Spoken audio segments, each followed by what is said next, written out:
Hello and welcome to another video. So like an idiot, I filmed an intro to this video but never actually pressed record on the camera, like a complete sausage. So here we are, I'm having to do an intro whilst I'm in the middle of the editing process. So within this video I'm going to be covering 7 products, items which I bought over the last 18 months which I feel could be of benefit to yourselves, and stuff that I actually wouldn't be without whilst riding now. It's just stuff that I've come to rely on, and stuff that enhances my rides and actually helps me upon my rides. So first off, I just want to go, I keep saying online that I'm going to be putting out a video from a crash, and at the minute I'm actually having to appeal the insurance's decision because they've actually declined the claim, which I'll go through in that video. It's actually edited, I just don't want to put it out now until it comes to a conclusion and I know where to stand with my appeal. So it has stopped me from making videos over the last few weeks, so I am sorry for not putting out some regular content. For those people who have subscribed over the last few weeks and months, I do appreciate it and thank you for following along on my journey. And also, if you're new here, please do consider pressing that subscribe button and pressing the like button and dropping a comment down below. It does help and I am happy to chat to everyone, whether you want to comment here or whether you want to send me a message on Instagram. It's all good. So in the next scene I'm going to be starting talking about Climb Pro on the Garmin 1040. So let's cut to that now whilst I'm flying down this hill and let's get into it. So a lot of you will have heard about Climb Pro, and on some older Garmin's and Wahoo's, and most certainly on the Roam, on the 530, 830 and 1030,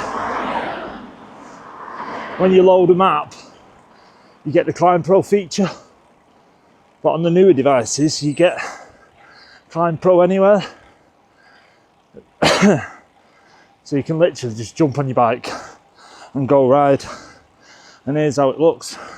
So as you approach a climb, you'll have it pop up like that there. And at the top of the screen, you've got your map, which is great. Then down below, that little box. Yeah, in the middle box there is your gradient map of the current climb. And that little box shows you where you are on the climb, and also within the box it shows you the actual gradient. Then below that, that's what percent's remaining. On the left, 6. Then 1.24, the 1.24, that's the how much distance is left. And then the one to the right of that shows you how many feet or meters or whatever you choose to have. Then the bottom 2 boxes is your current gradient, which I need to change. I've just not decided what to put in there. And then the right one is my current power. And honestly, I really couldn't do without it. That Climb Pro, it helps me out massively, just for showing me what's left, how far I've got to go, where it eases, where it kicks up. It's not a necessity, but for me personally, it has helped me massively. And had I had it on the Fred Whitten, it would have come in extremely handy on there. As soon as I probably were when I did the Fred Whitten. The map I put on the Wahoo Roam, what I was using at the time, never bloody worked. The route did, but it never shown any of the climbs, which was a ball ache. So yeah, that's my first feature. I could do a whole video on the Garmin, but they're an absolute nightmare to make, and there's a lot of good people who do good reviews on it. But in brief, the Climb Pro Anywhere is truly amazing. Absolutely love it. So I'm gonna get to the top of this hill, which I'm currently about halfway up, and I will share with you the second device, which I absolutely love. So my second bit of kit, and something that I really wouldn't be without on a ride, is this. Now, when I bought it, I was a bit apprehensive whether I'd actually like it or not, but honestly, it's immense. It's the Garmin RTL 515. You can get one where it's just the radar only on it, and then they do a 715, which is it has a camera built into it, which in hindsight I kind of wish I would have gone for that, but nevertheless it is really good. The reason I didn't go for the 715 is because the battery was it's not as good as what it is on this. On this you get around 16 hours, and it's probably about right, I suspect. I think I've had it for about 18 months now, and I charge it probably every 3 or 4 rides. The Garmin actually tells me when it's dead. So what is it? It detects cars approaching, and I'm going to take it down here, down Sharneyford in a moment, and I'm going to put the bike mount in where I'm going to have to do a voiceover on it. But basically, as a car approaches, it alerts you on the Garmin and it shows you. And the reason I like it so much, well, I'll tell you on the voiceover. So let's get down this hill and show you in action. I'll give you a few details first before I show you in action, which is going to be hard, but you'll get the gist of it. So the stats on the light is it goes anywhere between 8 and 65 lumens. It's got a battery life between 6 and 16 hours. The 16 hours is when you've got it on day flash mode, and 6 hours is obviously when you've got it on solid mode. It's got peloton mode, solid mode, night flash mode and day flash mode. It's waterproof, and also you can connect it to, I think you can pretty much connect it to any device.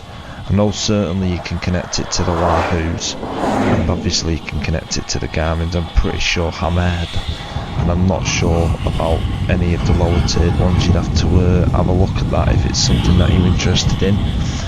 So basically it will detect cars from 140 metres away, and the way it works is it measures the speed of the cars or vehicles approaching from the rear. If they're matching your speed, then it will drop off and say that nothing's there. So do take that into consideration when you're flying down hills. It's not 100%, but it is very good. It is very, very good. Yeah, certainly if you're a nervous descender like me, then it does help big time.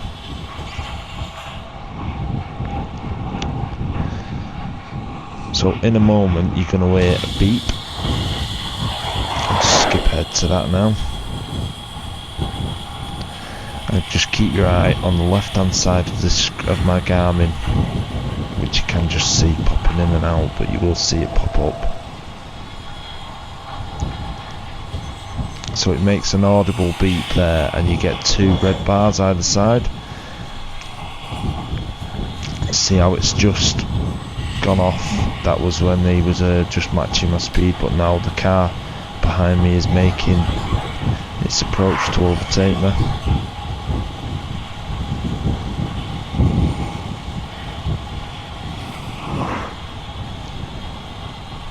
And you can see it's getting closer. And there they go, they make the move and go past me. And basically that's how it works. So when you are flying down the hill, it just saves you from looking over your shoulder every 5 minutes to see if cars are coming or not. It just gives you that. It's basically like having a second set of eyes just behind you. And as I've already said, it's something now that I wouldn't ride without. It does help big time. When you're descending down hills, or when you're even on the flats, or if you just, I don't know, like I sometimes get when I'm on the bike and I'm away with my thoughts whilst riding. Right, let's jump to the next item. Can any of you guess where I'm going? It's been a while since I last done this. Good old Crag Rail. So, the next items, the power meter. So when I was buying this, I was looking for preferably a dual crank one, dual sided, and they were just extremely expensive, and I couldn't justify shelling out that kind of money. They're upwards of 700-800 quid or 600 quid, I forget now. So I decided to get the 4ii left-sided crank, which in all fairness is more than enough for what I do. Or I should say how I use the power meter.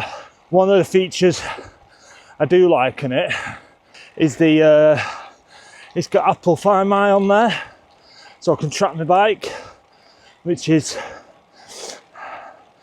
it's really convenient. Especially when I go travelling next year, hopefully back to Australia. It will put my mind at rest knowing that I can basically track the bike and see where in the world it is, and the data the power meter gives is pretty good. Now, how do I use it? Basically just to see at the end of the ride of how many watts I've put out, what my average power has been, and then if there's any segments that I do want to go for a PR on, like this one, but not today because there's an headwind, it'd be irrelevant because I've done it that many times. But if you're looking to get a PR on a segment, using a power meter is just ideal.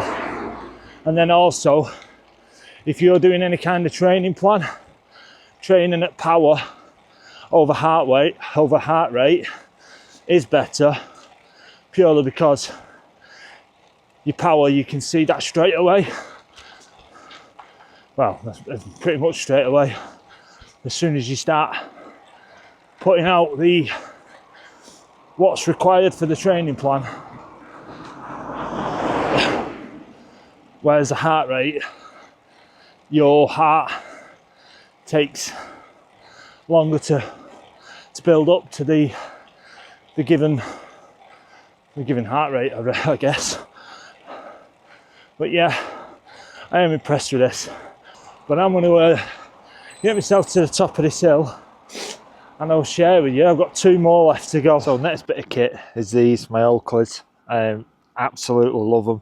I've actually got 2 pairs, and for these I've got 1, 2, I think I've got 2, maybe 3 spare lenses. But what I'm actually talking about is those, as you can see, there's lenses, there's prescription ones in there. Now, when I did the Fred Whitten, I had all bases covered, and when I started reading about the descents, it got me really nervous, and I just thought, I don't want to take any risks. So I actually bought these. Now these, they weren't cheap at all. They were like 220 quid just for the lenses, but they're just a game changer. Being able to see, previously I've used contact lenses, but the thing I find with contact lenses is that when you start sweating and you start rubbing your eye, they start itching, and then you rub your eye, and next minute it falls out. So, and with it doing 112 mile and however many feet, 11,500 foot of climbing, I don't know what that is in meters, about 3,000, maybe a little bit more. Yeah, just didn't want to take that risk. I just wanted something which would work, and these have just been, I absolutely love them, to the point I'm debating getting a set of clear ones for over winter. But yeah, they are pricey, but they're so worth it. Obviously I can't show you a test of these, but I am going to send it down here now, down to Ripponden. I'm just at the top of Crag Vale where I film loads, and then I've got a couple more climbs, and then I've got one more item to show you. Show you the Domane. That's all. I can't show you. I can't show you how they work, but they are good. The company I use for getting them are RX Sports. There's a couple of companies online, but I think it was RX Sports, they were the cheapest. They were like $215, whereas other companies were charging $240 for them. They're relatively easy to do. I'll leave a link to the website down below what I used. But anyway, gonna get down this hill, and yeah, let's send it.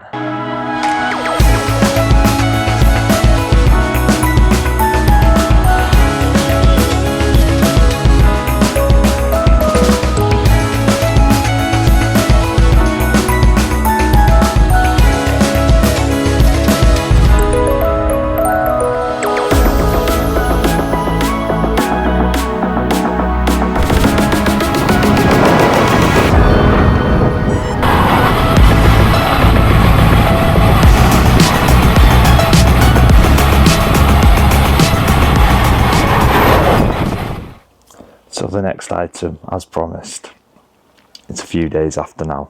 Been far too busy to get recorded. The segment I did recorded, the audio was rubbish.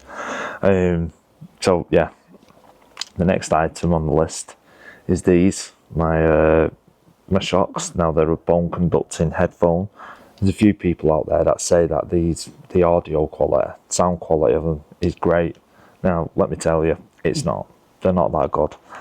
I think these are the Pro 2. I forget what they are now. They're popping up here on the screen. I'm going to have to check my emails. But yeah, there may be a big improvement over the previous generation. This is my first pair that I've had. Yeah, if you're looking for real good sound quality, then I'd maybe go something like the AirPods, or if you want a one do-it-all headphone, then yeah, the AirPods are probably your shout. Now these, the battery life on them is 8 hours. And the thing I use them for is obviously cycling, but you can use them for running as well, or just walking in general if you want to hear everything that's going on around you, which is the thing that I really like about these the most.